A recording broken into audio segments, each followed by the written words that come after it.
योगी सरकार का नवा बजट पेश। वित्त मंत्री सुरेश खन्ना ने बजट पेश किया। 8,08,736 करोड़ का बजट, पिछले साल की तुलना में 9.8% अधिक का बजट। आर्टिफिशियल इंटेलिजेंस सिटी की स्थापना होगी। साइबर सिक्योरिटी में रिसर्च पार्क की स्थापना होगी। यूपी में 4 नए एक्सप्रेस वे बनेंगे। सीएम युवा उद्यमी विकास अभियान को 1,000 करोड़, टेक्सटाइल पार्क की स्थापना के लिए 300 करोड़, गारमेंटिंग पॉलिसी के लिए 150 करोड़, पावरलूम विद्युत फ्लैट रेट योजना को 400 करोड़, उच्च शिक्षा प्राप्त कर रही छात्राओं को स्कूटी मिलेगी। मायावती को लेकर राहुल गांधी का बड़ा बयान। बोले, मायावती क्यों ठीक से चुनाव नहीं लड़ रही? हम चाहते हैं कि बीजेपी के विरोध में मेरे साथ चुनाव लड़ें। अगर तीनों पार्टियां एक साथ हो जाती हैं तो बीजेपी कभी चुनाव नहीं जीतती। मायावती बीजेपी की बी टीम बनकर यही काम कर रही है। बजट को लेकर सीएम योगी आदित्यनाथ ने की प्रेस वार्ता में बोले सीएम योगी, प्रदेश में तेजी से विकास कार्य हो रहे हैं। जनता जनार्दन को समर्पित बजट में महिलाओं पर खास फोकस। यूपी के 4 नए एक्सप्रेस वे बन रहे हैं। छात्राओं को फ्री स्कूटी देने की योजना। आत्मनिर्भरता की दिशा में हम आगे बढ़ रहे हैं। योगी सरकार के बजट को लेकर अखिलेश यादव ने की प्रेस वार्ता में बोले अखिलेश यादव, बिना विजन का बजट पेश किया गया। ये बजट नहीं, बड़ा ढोल है। आवाज बहुत है मगर अंदर से खोखला। जनता को लगता है बजट आया ही नहीं है। प्रवचन आ गया, बजट कब आएगा? महिला, व्यापारी, किसान परेशान है। बजट देख बीजेपी विधायकों के गले सूखे। जुमला मंत्रालय के लिए कितना बजट मिला? दिल्ली में रेखा गुप्ता ने मुख्यमंत्री पद की शपथ ली। प्रवेश वर्मा ने मंत्री पद की शपथ ली। आशीष सूद ने मंत्री पद की शपथ ली। इसके अलावा मनजिंदर सिंह सिरसा ने मंत्री पद की शपथ ली। रविंद्र सिंह ने भी मंत्री पद की शपथ ली। कपिल मिश्रा ने भी मंत्री पद की शपथ ली। पंकज सिंह ने भी मंत्री पद की शपथ ली।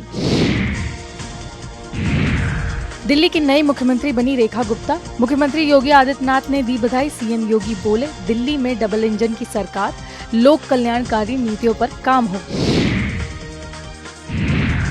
गंगा के जल को लेकर सपा अध्यक्ष अखिलेश यादव का पोस्ट। अखिलेश ने लिखा, सीपीसीबी ने कहा गंगा जी का जल मल संक्रमित। सदन में कहा गया सब नियंत्रण में है। जनता पूछ रही है अवमानना का केस हो सकता है क्या? सीबीसीबी की रिपोर्ट को झूठा साबित किया गया। यूपी वाले पूछ रहे दिल्ली लखनऊ के बीच क्या चल रहा। आसमान छूने लगा विमानों का किराया। मार्च से विमान के किराए में बढ़ोतरी दिख रही। 15 जुलाई तक लखनऊ से दिन में उड़ानें बंद रहेंगी। रनवे की मरम्मत व टैक्सी वे का निर्माण होगा। रोज सुबह 10 से शाम 6 बजे तक उड़ानें बंद रहेंगी। मार्च में सुबह शाम की उड़ानों के किराए में अंतर। दिल्ली की सुबह की उड़ानें 4,300 रुपए तक होंगी। शाम की उड़ानों का किराया 9,400 रुपए तक पहुँचा। सपा विधायक अतुल प्रधान का बयान। योगी सरकार के बजट को लेकर के ये बोले, ये बजट खुद के लिए लाते हैं। लाल बिहारी यादव को परिषद से बाहर किया। ये दिखाता है कि ये लोग चर्चा नहीं चाहते। इस बजट का कोई मतलब नहीं है। दिल्ली की नई मुख्यमंत्री रेखा गुप्ता का बयान। बोली, पीएम मोदी, बीजेपी शीर्ष नेतृत्व का आभार। मैं पूर्ण क्षमता के साथ काम करूंगी। पीएम मोदी के विजन को पूरा करना है। पार्टी ने जो वादे किए हैं वो पूरा करना है। दिल्ली के विकास के लिए काम करूंगी। मैंने सोचा नहीं था कि सीएम बनूंगी। कैबिनेट मंत्री अनिल राजभर का बयान। बोले, आज का बजट एक समावेशी बजट है। बजट में सभी के लिए कुछ न कुछ है। कभी ऐसा बजट पेश नहीं किया गया। विपक्ष के पास विरोध के अलावा कुछ नहीं।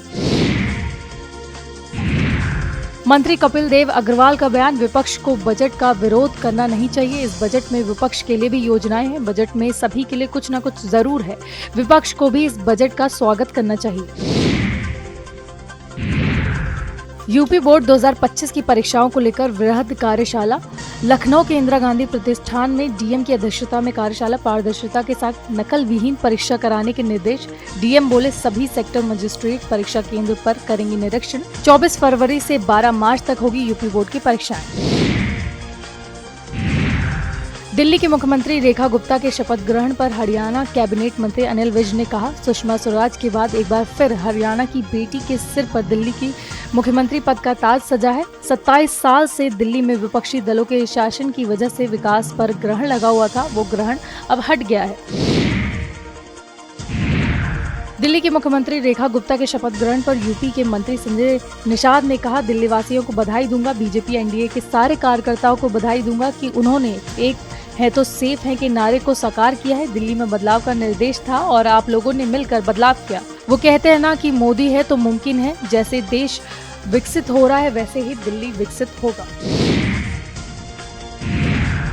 उत्तराखंड के मुख्यमंत्री पुष्कर सिंह धामी ने यूसीसी पर कहा, हमने लिव इन रिलेशनशिप को रजिस्टर करने का प्रावधान किया है, इसमें क्या गलत है।